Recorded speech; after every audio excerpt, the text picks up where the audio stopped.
Welcome back to me screaming.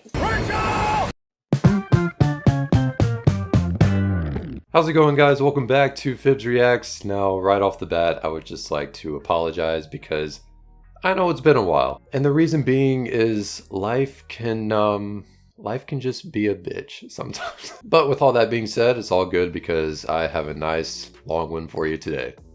Wait, hold on. Hey, yo! Oh, I got a nice long one for you. What the hell? A long video. A long video is what I meant. So today, as you saw from the title, we are going to be doing a tier list for the Batman movies. As you guys know, at the very top at the S tier, we have Goated. Next, we have the A column. And then right in the middle, we have the mid column. And then we have C. And then finally, we have Ass. So starting things off, we have Batman 89, or just Batman.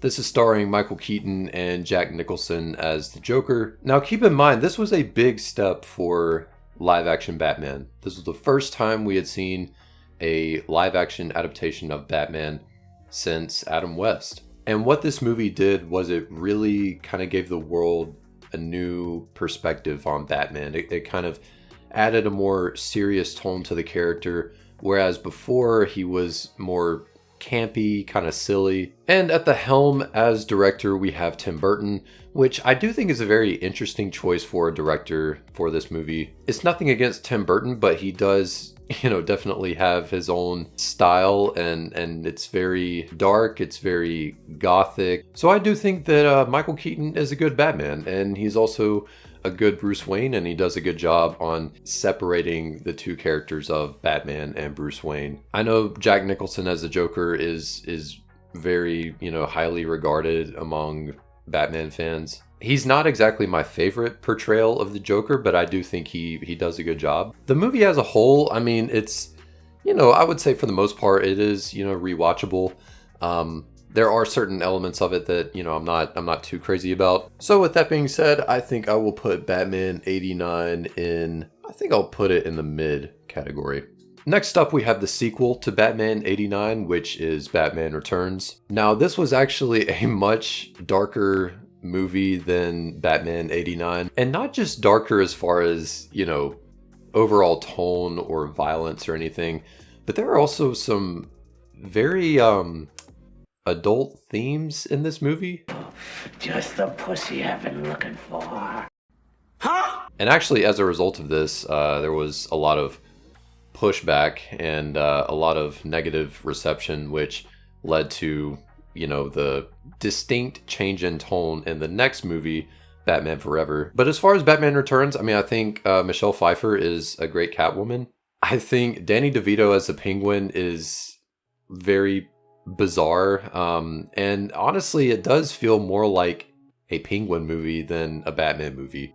But I mean, this is just a movie that I would put on the TV to fall asleep to on a rainy day. So I think I'll put it right alongside Batman 89 in the mid category. Now next up we have Batman Forever. Now just a little background on kind of what was going on at the time. So Tim Burton was actually supposed to do this third movie, which was supposed to be in this kind of trilogy of the Batman movies. But as mentioned before, with the negative reception to Batman Returns, a lot of complaints from parents saying it was too dark, they decided to go in a different direction, obviously taking on a new director in that of Joel Schumacher, and also recasting Batman with Val Kilmer. And I believe I saw in one interview that they approached Michael Keaton about returning, but he just didn't like the script and just didn't want to come back. And just to give you a hint of what you're in for this movie,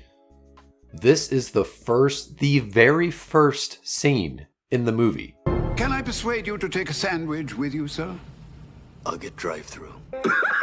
I mean, honestly, like that would have been enough for me to walk out of the theater. So our villains in this movie, of course, we have Jim Carrey as the Riddler, and we have Tommy Lee Jones as Two-Face. Now, these two are just so over the top. It's so ridiculous. But, what else would you expect from Jim Carrey? Tommy Lee Jones, on the other hand, I think he way overplays Two-Face. I'm also not crazy about just the overall look of this movie. Also, I think the look of, you know, some of the costumes with both the good guys and the bad guys. I think in particular Two-Face, I don't like how, you know, symmetrical his face is. Like, you know, obviously it's supposed to be an injury, you know, that separates his face, but it looks like just pink paint. Like, it just looks like they painted his face. Like, it doesn't look very realistic. It kind of just looks like a Halloween costume. Also, some of the writing in this movie is kind of bad, is kind of cringe. And I don't necessarily fault Joel Schumacher. I'm not saying that he's a bad director, but I just think the direction of where the studio wanted this movie to go, I think, is really what kind of impaired it. There are certain elements of this movie that, you know, I think to be, you know, kind of charming, and there is something to the campiness, but overall just not really a great Batman movie. So I think I'm gonna put Batman Forever in the C column. Next up on the list, we have sorry, I have a nasty taste in my mouth. Batman and Robin. Yeah, you thought the last movie was bad? Man. So we still have Joel Schumacher as the director of this movie. It is technically supposed to be tied to Batman Forever, but we have a new Batman in that of George Clooney. Now, right off the bat, I'm gonna just say, I do not think George Clooney is a good Batman Bruce Wayne. Again, nothing against, you know, George Clooney as an actor. It's just, I don't think he's the right fit for Batman. Even if there was a better script, I don't think he's right for the character. Our villains in this movie, we have, you know, Uma Thurman as Poison Ivy, which is fine, I guess. We also have an appearance of Bane, which is kind of embarrassing. And probably the most notable appearance in this movie would be Arnold Schwarzenegger as Mr. Freeze. Now, the thing I don't like about Mr. Freeze is, number one, the costume. The costume is ridiculous. You know, also the ice puns obviously get old, which lends itself to number three, which is he's way too charismatic. The thing that I like about the portrayal of Mr. Freeze in something like Batman the Animated Series is, you know, they portray him as just, you know, sounds corny to say, but like he has a heart of ice, which is actually the title of the episode where he made his first appearance in Batman the Animated Series. They purposefully told the voice actor of Mr. Freeze to not have any kind of nuance in his lines because they almost wanted him to just be this robotic, just evil character. But this Mr. Freeze, you know, in Batman and Robin, he's, you know, he has too much life to him, and he's, you know, he's trying to, you know, crack too many jokes, and obviously none of them are landing. What killed the dinosaurs? The Ice Age! And the whole point of this movie, honestly and truthfully, was to just sell toys. And you can see that in the movie itself. Whether that's, you know, all the different vehicles or all the different costumes that they have, which, by the way, a little bit about the costumes. Obviously, don't like the bat nipples. I think the suit up montage is just unnecessary. Also, the bat suits they get towards the end that have like the silver in the, like, no. But nah, man, there are so many just goofy antics and buffoonery in this movie. So obviously, I think we can all agree Batman and Robin is going in the ass category. Next up on our list here, we have Batman v Superman. But this was when Batman was recast with Ben Affleck. We have Zack Snyder at the helm as director. Now listen, right off the bat, I'm not like a Snyder fanboy or anything like that. But I do think there are things that Snyder has done with DC that are really good. One of which being Ben Affleck as Batman. I think this is just so underappreciated. There are moments in this movie that just make you think, man, it would have been really cool to see him in like his own solo movie, which they were reportedly trying to get off the ground. I even think Ben Affleck was writing the script for it, and it was gonna have like Deathstroke in it or something. But the warehouse fight alone is, I mean, definitely my favorite part of the entire movie. I mean, this is Batman moving in a way in live action that we had never seen before. I mean, this was basically like watching an Arkham game in live action. And I'm just go ahead and say it because I know that there are going to be the DC fanboys in the comments being like, actually, this is not a good representation of Batman because Batman doesn't kill. Man, shut your bitch ass up. I think that's one of the things that I like so much about this version of Batman is that he just don't give a fuck. This Batman will not hesitate to pull out the blick and just gun you down. All these choppers, I can open up a gun store. Bruce walk him down Wayne. And obviously it's because he is far later on in his career as Batman. This is supposed to be based on the Batman we see in The Dark Knight Returns, where he is a little older. And I guess after, you know, Joker has escaped prison for the 10,000th time, Batman finally comes to the realization of, maybe I should just start putting these guys down. And listen, y'all can say what you want about Snyder, but the fact that he put in this shot right here, I mean, ripped straight from The Dark Knight Returns, he didn't have to do that, but he did, and it's sick. The movie as a whole is kind of meh. Obviously, the whole Martha thing is kind of ridiculous. I didn't really like that, but it's not exactly terrible either. So I think I'll put Batman v Superman. I'll put it in the mid category. Next up on the list, we have Justice League 2017. Now, just a little background about this movie. Obviously, it was originally directed by Zack Snyder, but somewhere during production, he had like a family emergency and had to leave, and the studio brought in Joss Whedon, who obviously had worked on the Avengers movies. And you can definitely tell that Joss Whedon was brought on to this movie because it is nothing like a Zack Snyder movie. So this version of the Justice League movie that came out in the theaters, this was mostly what the studio wanted and what Joss Whedon did to the script and the movie as a whole. Yeah, I remember just leaving the cinema just being so disappointed in this movie. I expected so much more. There were so many cringe moments in this movie. Kalel, no.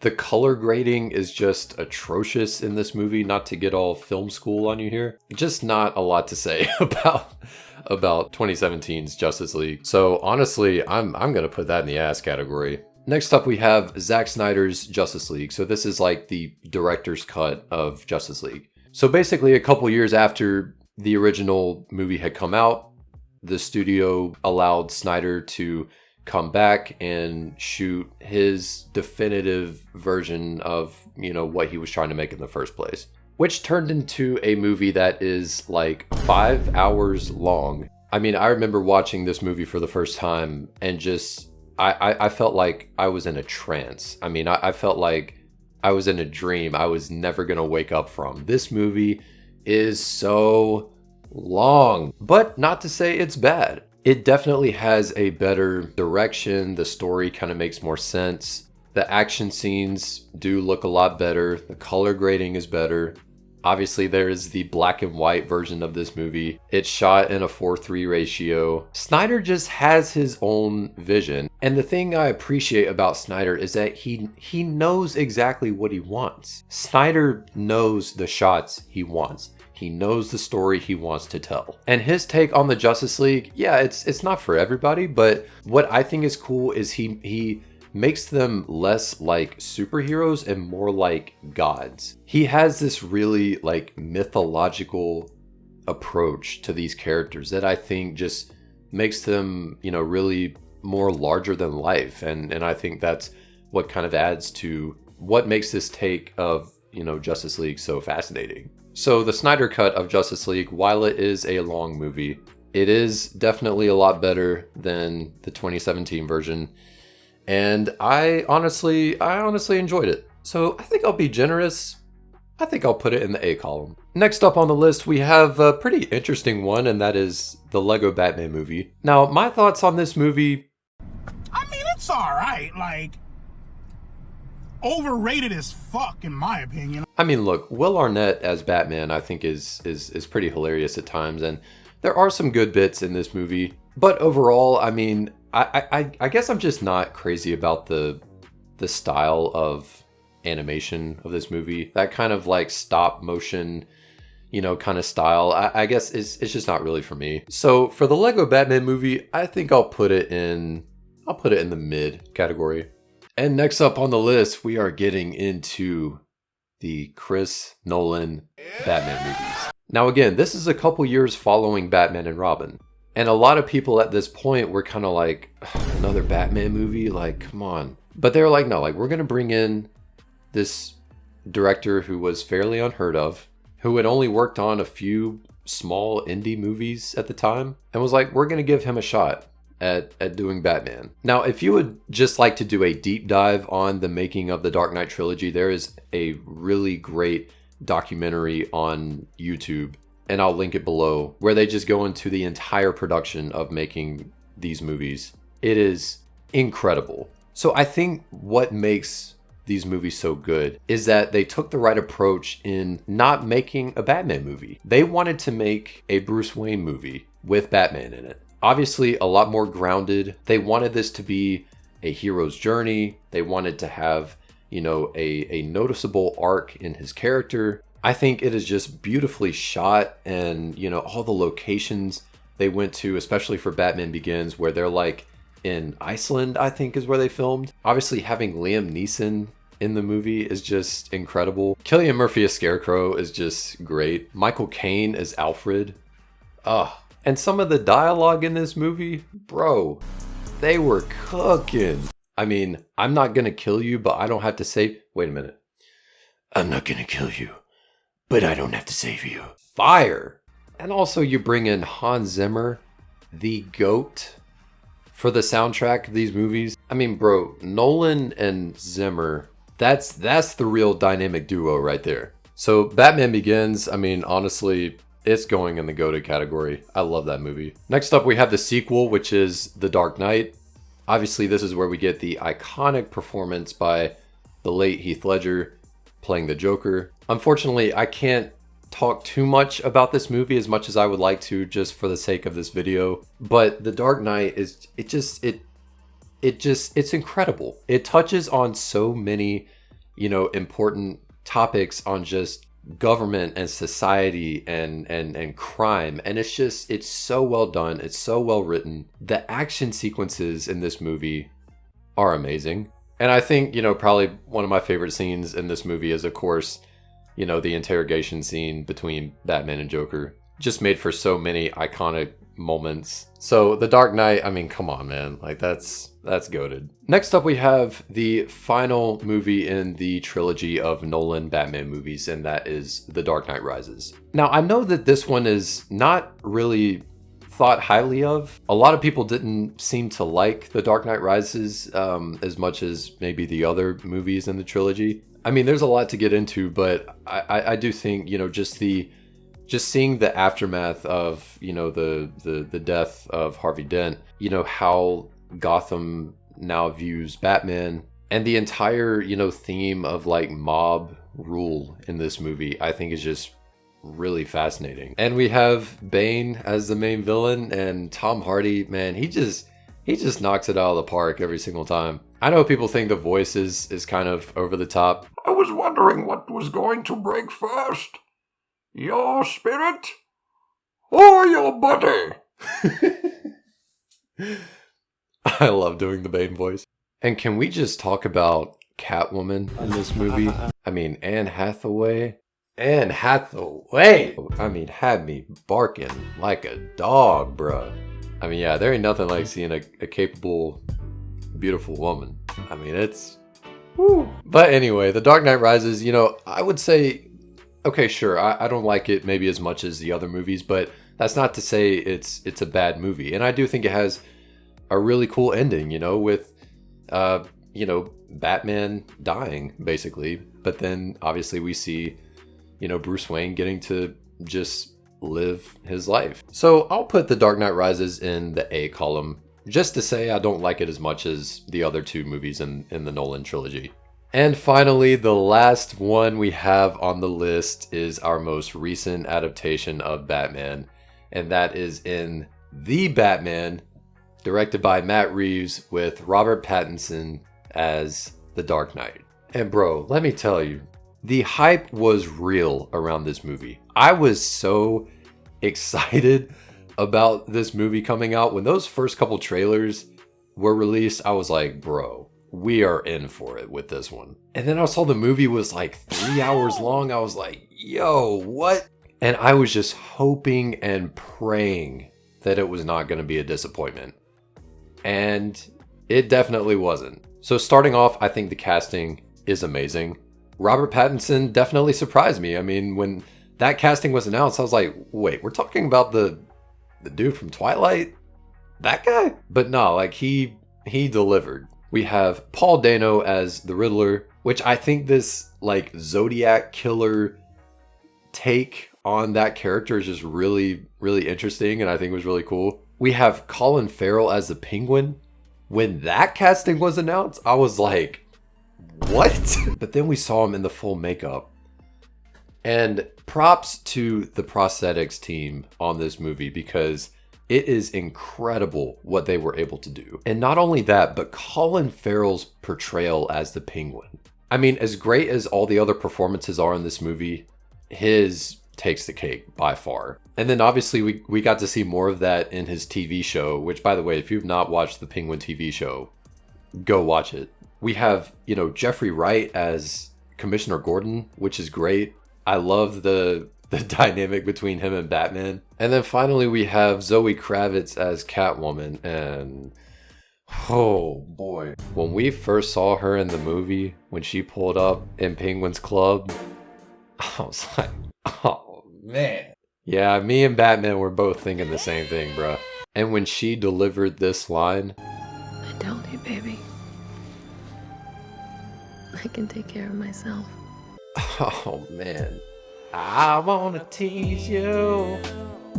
I wanna please you. But in all seriousness, she did a great job with the character of Selena Kyle, and I really like her relationship with Batman in this movie. I think is really good. And this movie as a whole, I just really love how they took a more, you know, detective take on Batman.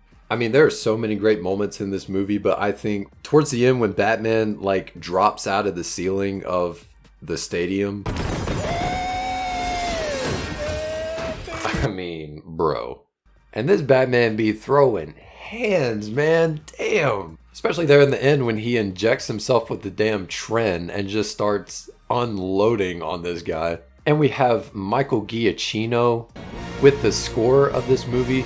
Just a little background, if you don't know the resume of this guy, I mean, pretty much any iconic soundtrack you can think of, this guy did. I'm sure I left out things to talk about, but man, I love this movie. I've seen it like 1,000 times, and I'm really looking forward to the sequel. Bro, the Batmobile car chase. Okay, we don't have all day. All right. Yeah, this is obviously going in the GOATed category. If there were a category above GOATed, I would probably put it there. And there you have it, guys. That completes our tier list of the Batman movies. Anyway, let me know your thoughts on these movies in the comments below. Thank you guys for watching. Please be sure to drop a like and subscribe. Let me know what kind of videos you guys would like to see next.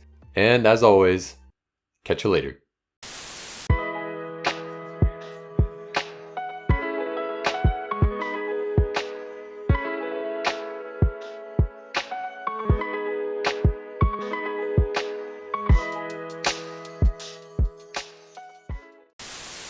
Bro, I have like 40 minutes of footage I have to edit. Oh my gosh.